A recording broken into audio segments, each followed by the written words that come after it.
Welcome back to my Colorado Mountain Garden and Homestead, and today is Thursday, April 16th, and I'm just going to update you on a bunch of things. Hopefully we'll get snow tonight into tomorrow. So on that note, I just want to remind you that I don't make videos of everything, so if you want to see some still photos, because I'll talk about those as I talk about the plant in front of you and things like that. You can see that on my Facebook page, and I always put the link below in the comments. If you're new to watching the videos here, please subscribe. If you like the videos, if you find any of them helpful, hit the thumbs up button. That just helps me know which way to take things. Now, for this year, I created a playlist of all the videos that I've done so far in 2026, and that's called Under the Playlist. If you click down below, you can click on videos or you can click on playlist. That's called Garden 2026. So all my videos go underneath there, and then you can play them in order if you want. I think that's all as far as that goes. Now, what you're seeing in front of you here today is my spearmint. And I'm moving this into my grow tent, and it will get a haircut here shortly, but it smells really, really, really good. And I figured I'd go ahead, because I was getting ready to move it in there and bring it out and do a video on it, because I'm waiting for some soil for more up potting that I'll be doing today to cool off. But it smells so good. And I think tomorrow morning some of them might get a haircut, because since it's supposed to be cold, nice cup of tea with some mint in it sounds good to me. So, the last time, let's talk about the spearmint. Spearmint, I started on 3/5, March 5th. The last time you saw the spearmint in a video was March 26th. And that was shortly, it may have been the same day as I put it into solo cups and 4-inch containers. So you can see how small, you can go back to that video and see how small it was.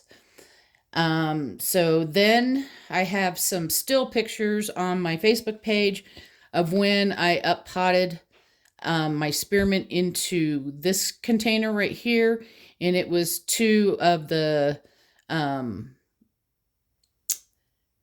it was actually a 4-inch pot and a solo cup that I put in here. So there was two of them, and it's just been going hog wild. As you can see, it's getting really tall. It likes to be moist, so if it starts drying out, I know right away, because it starts drooping, but then it perks right back up, so I have to keep an eye on it. It'll be going into my grow tent, and I have a little drip tray underneath that I usually just fill the drip tray up and keep it moist that way versus watering from the top. Now, when it did dry out, I did put some water on the top, but if you just run your hand over it, I mean, I can smell not only the mint on my hand, but as soon as you start hitting it, you can smell it, and it just smells wonderful. Now, yesterday I up potted all of my tomatoes from the seed cells into 4-inch containers, and my extra ones I put into solo cups. So I took a picture of that this morning, so you can see that they all survived the up potting, and those are on my grow shelves. What else do I still need to do? Basil. I've got this same size container. Will have 4 of these with basil in it. I've already done 3. As soon as the soil cools, I'll do the 4th one.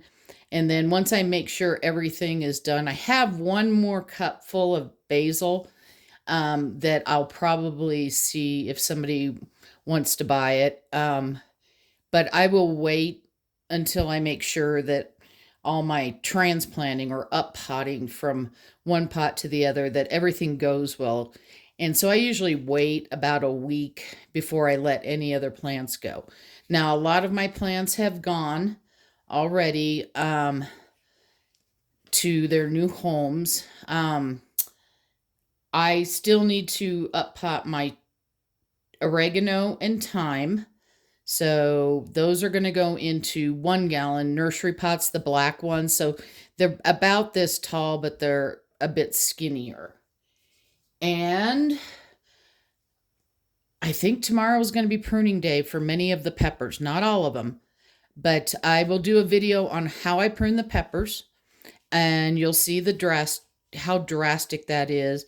So that video will probably be out later tomorrow. So again, if you subscribe, you get a little at the top of when you go into Facebook, it gets marked with like a little red dot, so you know there's something new.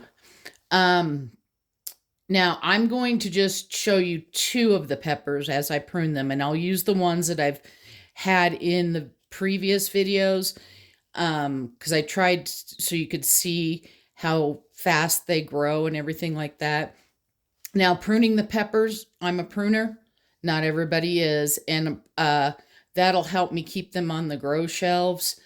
I think I'm going to have to up pot them to 1-gallon containers before they can go out, just because at least right now everything seems to be trending more normal as far as temperatures, not necessarily moisture, but temperatures. So the rest of April is supposed to be fairly chilly, and I usually don't even put my peppers outside into their the containers that they're going to live in, which are 5-gallon containers, until after June 1st. And then I even look a little farther out just to make sure, because once they go into those 5-gallon containers, they're awfully heavy to be moving around. I think that's it. But like I said, you can see this spearmint. It was started on 3/5 was when the seeds were started. So it's over a month old, because I believe today is the 16th or the 17th. I don't remember. Now, oops, let me move this out here. You can see how this is laying over. As this mint grows, it spreads not only through rhizomes underneath. That's why they say you always want to put it in a bed. Otherwise, it's going to spread everywhere, or a container. This one, I believe, is going to go into a bed, but I may have something I'm going to put in that bed instead. So it's still up in the air. If not, it's going to go into a big container. But it can also spread anywhere. Like I could start, I don't know. I don't think I can get it up close enough. There's actually kind of like little hairs along spearmint, and that's the same thing that goes with oregano and thyme. So if this sits on the soil long enough and the soil's more moist, it will root. But usually it's rhizomes, and then of course when it flowers, it can throw tons of seeds. So it looks kind of weird this direction, because that's just how it was under my grow lights. It was leaning towards the grow lights, and this was more against the wall. So that's why I had it turned to this side, because it made it look prettier. So I'm hoping that the mint will return every year. Although if I don't get out and we don't get moisture, because it likes to stay wet, there's a chance that it won't continue to grow. Now, if it's in a container, we'll move it closer to the house, and it has a better chance at living through the winter. My last set of spearmint, I think it went for about 4 years in a container, and it was fine. So that's what I'm hoping, wherever I put it, that it keeps coming back so I don't have to keep growing it. But I use it in rubs for smoking meats, and I also make a jalapeno mint jelly that's really good. And we eat lamb. We like a lot of Greek food. Also, just putting some fresh spearmint in your salads is really good. So that's all I have for you today. Tomorrow, watch for that pepper pruning. So if you are growing peppers and you've never pruned them, you can take a look at that, and you'll see where I prune them at and everything like that. I'll try and get the camera in as close as I can, because I have to use both hands and I only have a tripod. You may not be able to see everything, but you'll get to see the before and the after. And I'll zoom the peppers up real close so you can see exactly where I'm going to cut them. I hope you're having a wonderful day and happy gardening.